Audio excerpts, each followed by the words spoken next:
This is a pilot project, so really it's all new to us in some ways, but what we're trying to do is establish a way of making the festival accessible to people who might not be able to go there.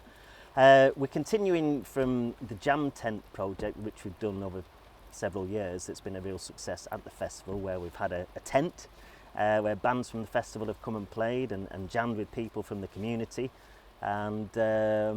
and then we've had an opportunity for people to talk to the band and just play along with them. So it's made it really accessible. Can you hear me? Yeah! Hi! Hi! How are you doing? Give us a little wave if you can hear me, okay? Hello! Hi! Yeah! Kendall, make some noise! And now you go.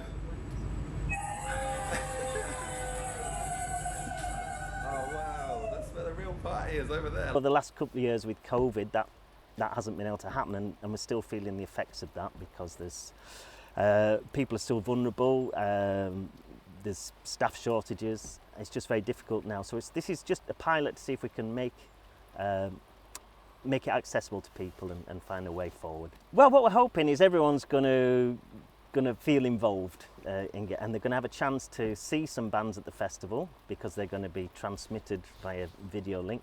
And then they've got some great music going on live as well. We've got a house band coming later on. And so I think the big expectation is people are going to have an experience that then we can build on and continue that work over the next few years.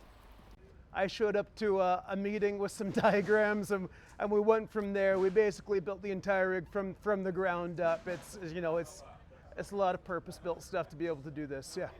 Something's always got to go wrong, and if it's only internet connection, I'm okay with that.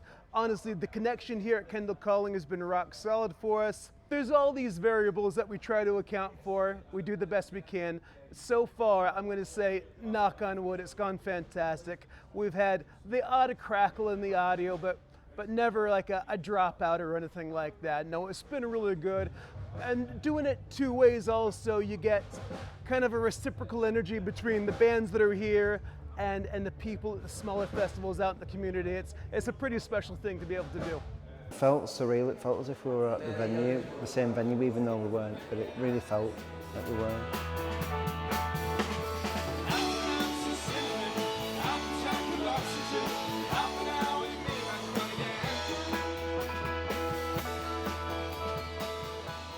Really good, I loved it. No, it was very good. Played musical instrument, clapped, had fun. It's just been very nice.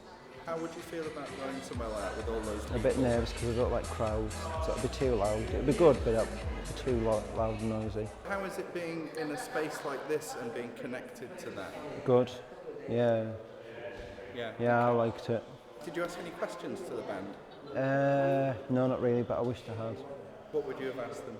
Just how did they come together? But other people asked that. We've been, Dan and I don't know, Dan who's on the end there, me and him have been playing together for like 10 years or something, for ages. It was very good and very enjoyable. And if it happens again next year, would you join in? Yeah. And basically the idea of today is that we're linking up community groups with the bands that are playing at Kendall Calling Festival. So it's an opportunity for them to see the bands play and to play along and ask them questions and connect with some real live music that's happening in Cumbria. It's been amazing actually. Yeah, it's been a great atmosphere. People have been up and dancing. People have been giving really nice feedback, and like one lad said to me, that was great, that made me feel really happy, and yeah, it's just been fun and joyful, so I feel like we've achieved something there. What's been really nice today is combining the web-based kind of link up with the bands far away, but also having some real musicians here in the space, so they get to kind of jam directly with the real musicians as well, and that's been quite a nice combination really. It's just quite complicated for community groups to take their participants out to a festival. Like there's a lot of health and safety and hoops to jump through, especially since COVID. People are a bit more nervous about going to big events, and a lot of the kind of vulnerable groups that we're working with might yeah, be a bit more nervous about that than standard groups. So yeah, this is a good way of kind of addressing some of those barriers. I've had a great time, yeah. I've been having a dance, it's been like one big party really. That was absolutely joyous. I honestly, I loved that. I had so much fun and watching the reaction of everyone on Zoom and watching the reaction of everyone here as well. It was absolutely joyous. And I think any chance you've got to make the world a bit more joyous, take it.